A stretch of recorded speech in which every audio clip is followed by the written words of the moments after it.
Hey everybody, what's going on? I'm Dr. Boyce Watkins, and welcome to Intellectual Chocolate. This is where we talk about Black issues with Black people who care about the Black community, and it's also the stuff that you don't get to see in mainstream media.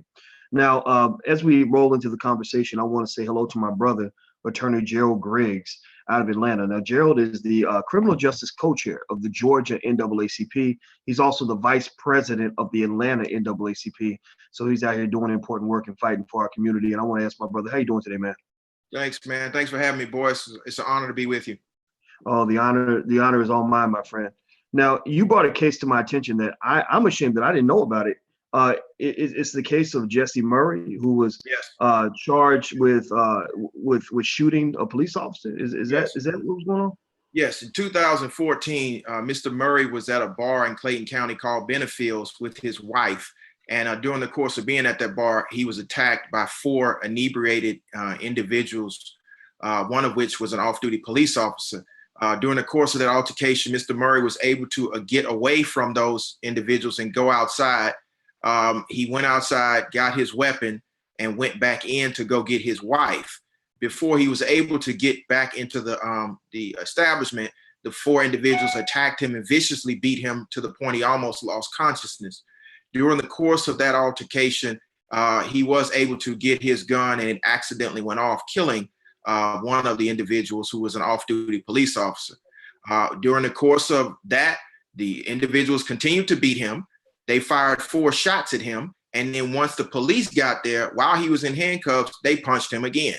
Now, Mr. Murray was charged with murder and several other counts. None of the individuals who started the fight both times or who fired the shots or who assaulted him in police custody were ever charged with anything. Last year, his legal team, Maya Griggs and no relation, and Miley Davis filed a motion for stand your ground. That was denied by the judge and he was forced to go to trial. During the course of the proceedings, Miley and Ms. Griggs contacted the NAACP and a lot of other organizations, including the Sister Care Alliance, and they decided we were going to pack the courthouse because given the nature of what's been going on in the criminal justice system, we felt the need to have the entire community there. So we reached out to the community and boy, did they respond. They packed out the courthouse during the stand your ground hearing. They packed out the courthouse during jury selection and they packed it out for 3 days, which ultimately led the district attorney to make the decision to dismiss the murder counts against Mr. Murray because it was determined by the evidence he was simply defending himself. He did enter a plea agreement on the possession of a firearm and will get some probation, but he was facing a life sentence plus 25 years. And it just goes to show when the community comes together, especially in cases like this, where you have the underlying hint of racism in all the charging and what happened. When they come together and align around this, we can actually change the course of a case. It's one of the first cases in Georgia where a person was charged with shooting a police officer and that person ended up dying, that the person actually ended up not being convicted of murder. So Jessie is definitely profoundly happy about the outcome. He wants to turn his life into being an activist for other individuals. And he's just excited to be home with his family. And I'm just happy that the community showed up the way they know how to show up. And I think this is a symbol to the rest of the community with all of these police involved shootings going on, from Sandra Bland to Mike Brown to Philando, which still hurt my heart right now, to Walter Scott. We have to start packing these courtrooms. We have to start showing the criminal justice system that we're not going to stand for any injustice. And I think that's how we send a message. People are always saying, well, what can we do? We marching, we protesting. Go be present where justice is being meted out. Go pack courthouses. Go send a message to the district attorney. Send a peaceful message to the judge. If you remember that movie, A Time to Kill, they surrounded the courthouse. It was thousands of people there. I think if we do things like that in the next police involved shooting, like what happened to Mr. Crutcher, I think we're going to get a different result because they're going to see we're present and we're not standing for any more injustice. Well, I showed everybody the picture just now as you were speaking. I was showing them the pictures of Jessie as a result of the altercation. It looks like he wasn't exactly anybody's. It wasn't exactly like he was dealing with some innocent victims here. Mhm. And that's kind of what I'm sure they want to speak a narrative to say that, oh, well, this vicious black man attacked me and all this other stuff, but it doesn't look like he was the only one involved in this altercation. So, and you said they fired 4 shots at him, so he was in fear of his life.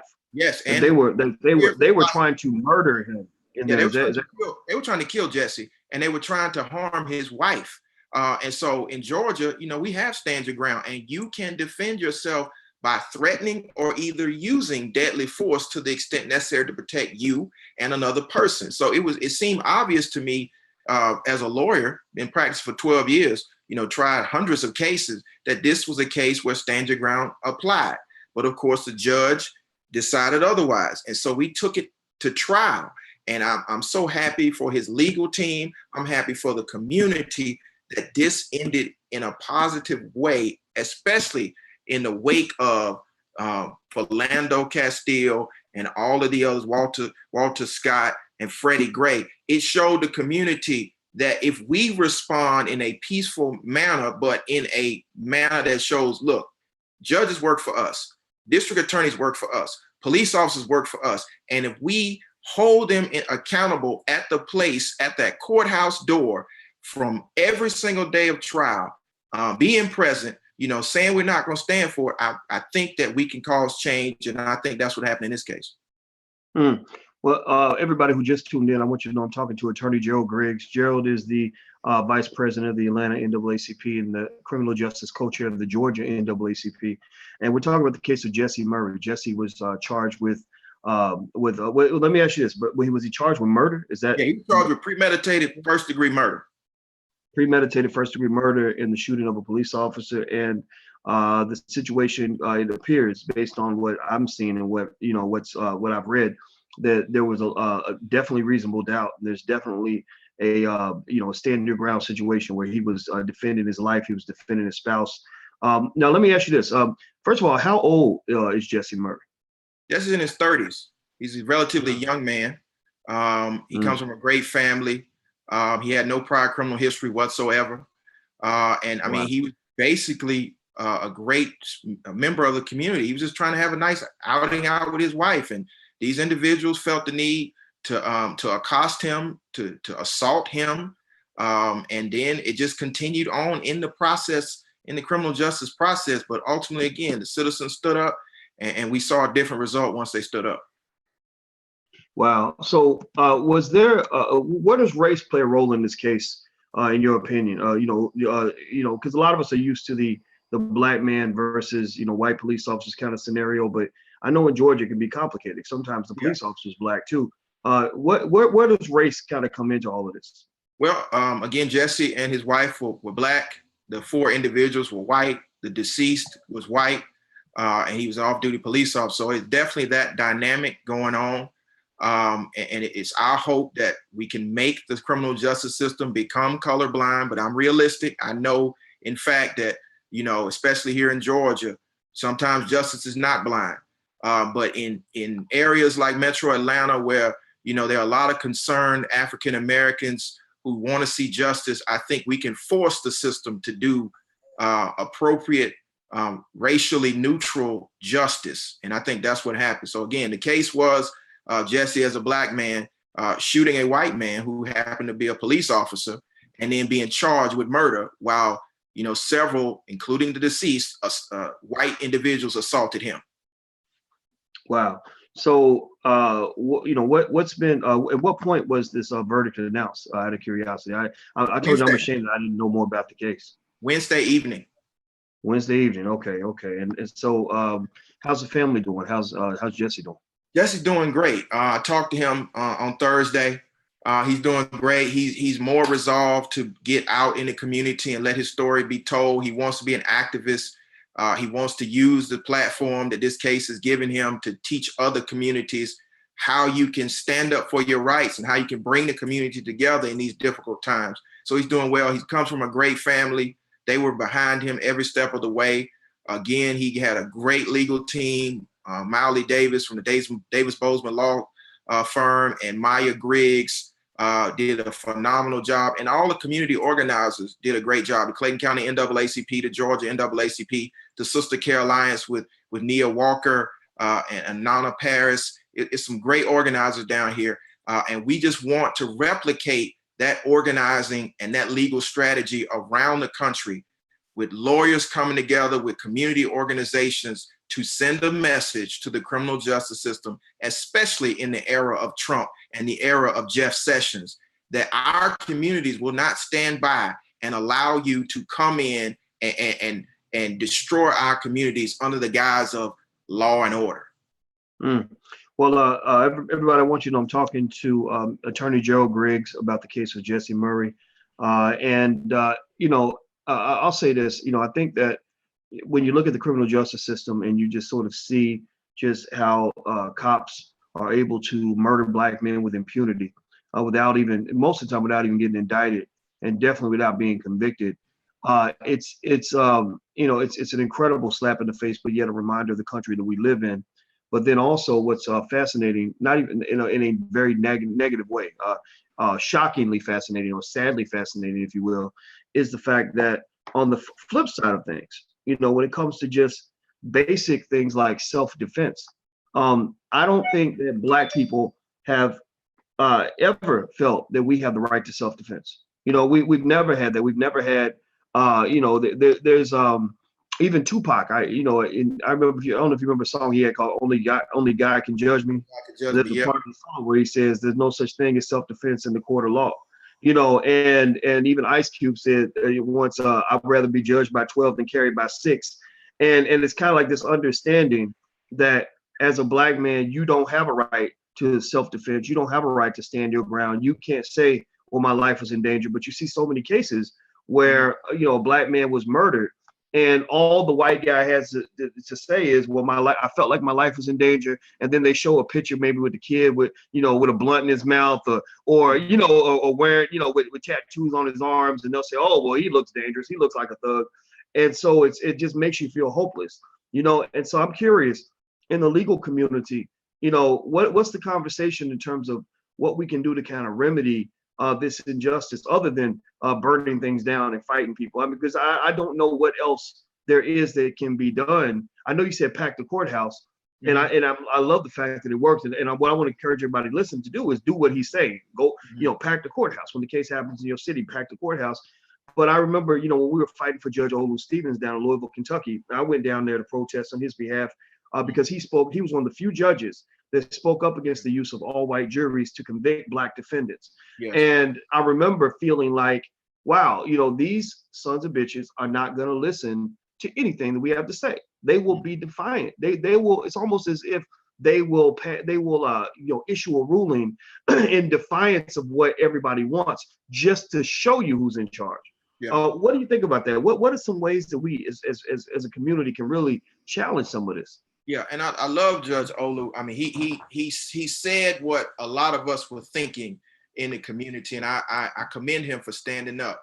Here's what our community needs to do, and it's more than just packing the courtroom, because the point of packing the courtroom was to show the jury the community is behind this young man and wants to see justice, and we are watching you. So it's not like you're behind a television screen where they don't get to show you who the jurors are. We see you. We know who you are. And we want you to know the consciousness of the community is looking at this. But it also serves as a civics lesson to our people that we need to serve on juries. We need to stop trying to get out of jury service, because ultimately 12 people make the decision in the criminal justice system. And yes, the system has its challenges, and in some respects it's broken. But the way we fix it is that we become one of those 12 people that's sitting on that jury. And how we do that is by voting, is by being registered to vote, but also taking that most honored of American traditions, serving on a jury. Because listen, your vote doesn't matter proportionally when you're voting in an election as much as it does on a jury. One vote can change the course of a case. And that's what we got to understand. And that's where the change is. If we start serving on these juries, which Mr. Murray's jury was 10 African Americans, 1 Latino, and 1 Asian. It was a predominantly minority jury, and they talked to the jurors afterwards, and they were going to cut it loose.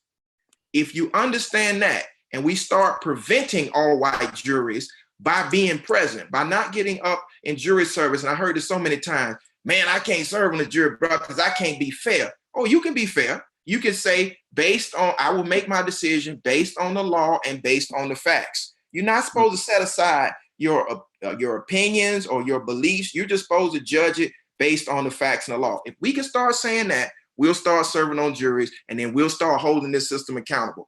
And that's the key, because I promise you, I hear it all day long. I could ask somebody and they say, I never had a bad experience with a police officer, and they make it on the jury. But we as African Americans, we'll say, man, I had a bad experience yesterday with a police officer. Okay, that was yesterday. Today is, can you give a fair trial to the state and the defendant? You should be able to say yes, and that should be the truth. And then you can serve on a jury. And I promise you, if we got rid of jurors that didn't reflect our peers, we can have equitable justice. That's my belief. That's why I became a lawyer. That's why I looked up to lawyers like Johnny Cochran and Thurgood, because they worked in the system to change the system. And I truly believe we can change this system. We can change the laws that they're handing down, and we can interpret the laws that the way they need to be interpreted, so we can send some police officers that are killing innocent, unarmed African-American males to prison. Because let me get something straight. I got family and friends that are police officers. I like the police, okay? 90% of them.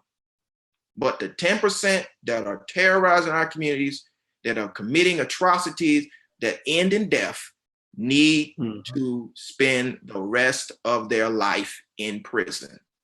That's how the law is. It's not about Blue Lives Matter. It's about the law mattering. If you murder in cold blood, I don't care how afraid you are, you deserve a life sentence. Well, you know what? I agree with you 100%.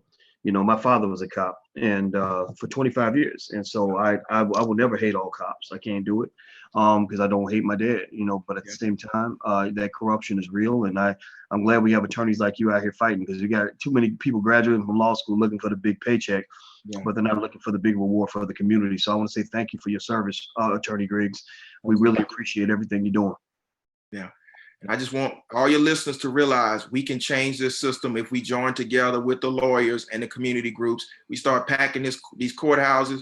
We start showing up for jury service like we show up for everything else. And then we hold the judge, we hold the DA, and we ultimately hold the system accountable. We can do this together. We stand on the shoulders of giants. You know, it's been 150 years since slavery. We've had an African-American president who I know a lot of people say, well, you know, he didn't do okay, but he showed the way. Now we're here. We got to protect our communities, protect our children, but more so, we got to make sure that this system is not getting away with the mass killing of unarmed African Americans. And the way we do it is just like we did it in Jessie Murray case. All right.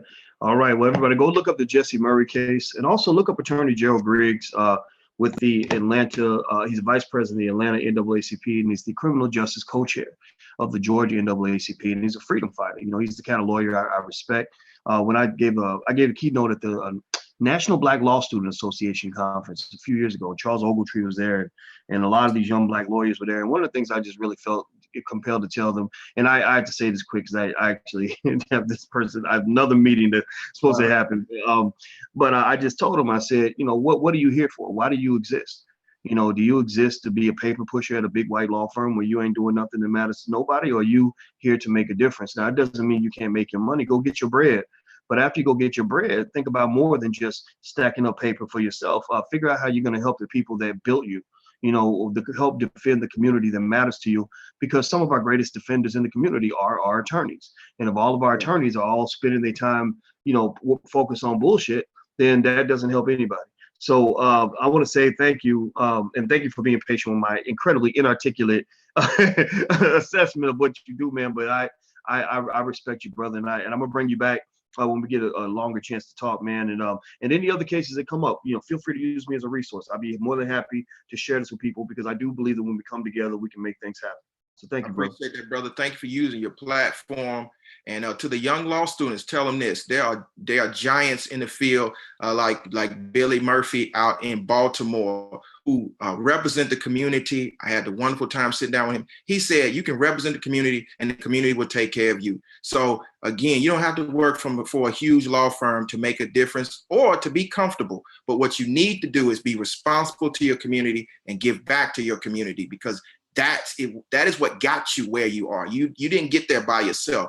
It was lawyers and engineers and doctors and regular people that built the platform for us to achieve where we are now. Now it's time for us to give back. So that's what I would tell the young lawyers. Love your platform, man. If anybody wants to get in touch with me, you can get me on all social media at Attorney Griggs. And thank you, Boyce, for the things you're doing in the community. Oh, thank you, brother. Thank you. It's an honor and a pleasure. All right, everybody. Well, thanks for hanging out here with us today for Intellectual Chocolate. Make sure you subscribe. Go to intellectualchocolate.com and subscribe. You'll not just be subscribed to the podcast, but you also get a free wealth building class, wealth building lesson.